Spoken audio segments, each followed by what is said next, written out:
आज विवेकानंद जयंती के दिन हम सब स्वामी विवेकानंद जी को याद कर रहे हैं।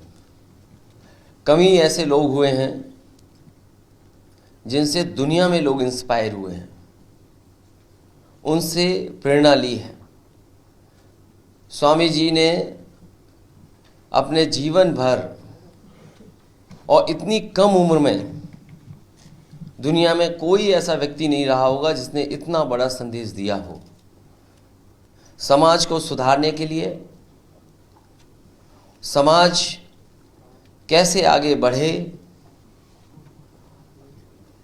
और अपने विचारों से लोगों का जीवन कैसे बेहतर हो, उसके लिए लगातार स्वामी विवेकानंद जी काम करते रहे।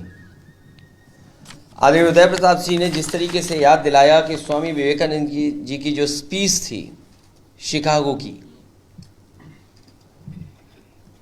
उसको हम सब याद करते हैं। उस घटना को सबसे महत्वपूर्ण माना जाता है और लेखक ही नहीं, लीडर्स, भारत के पॉलिटिकल लीडर्स, दुनिया के और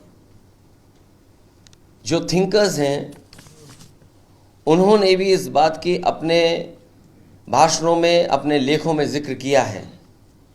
और कहा जाता है कि जब स्वामी विवेकानंद जी स्पीच देने के लिए खड़े हुए तो उन्होंने जब ये कहा, sisters and brothers of America, न जाने कितनी देर तक तालियां बजती रही उनके स्वागत में।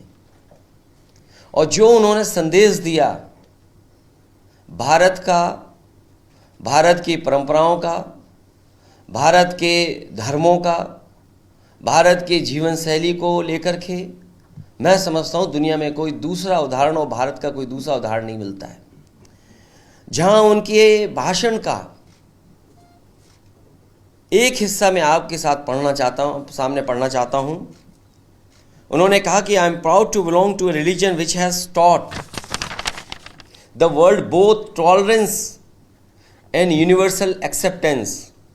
We believe not only in universal tolerance but we accept all religion as true. I am proud to belong to a nation which has sheltered the persecuted and the refugees of all religions and all nations of the earth. I am proud to tell you that we have gathered in our bosom the purest remnant of the, और continue की उन्होंने speech, जो उन्होंने दिशा दी कि गरीब की सेवा, कमज़ोर की सेवा, मानव की सेवा ही सबसे बड़ी है। और आज के माहौल में जो भारतीय जनता पार्टी ने रास्ता अपनाया है वो समाज को बांटने का है, टॉलरेंस का रास्ता नहीं है। जो शिक्षा स्वामी विवेकानंद जी यूनिवर्सल एक्सेप्टेंस की, वो रास्ता भारतीय जनता पार्टी का नहीं है। इसलिए आज के दिन जब हम स्वामी जी को याद कर रहे हैं, स्वामी विवेकानंद जी को याद कर रहे हैं, तो ये संकल्प लें कि उनके बताए हुए रास्ते पर उन्होंने जो समाज की सेवा के लिए शिक्षा दी, उसको अपना करके और उनकी तमाम बातों को अपने जीवन में अनुकरण कर करके उस रास्ते पर चलने का काम करेंगे। यही सच्ची श्रद्धांजलि उनको होगी।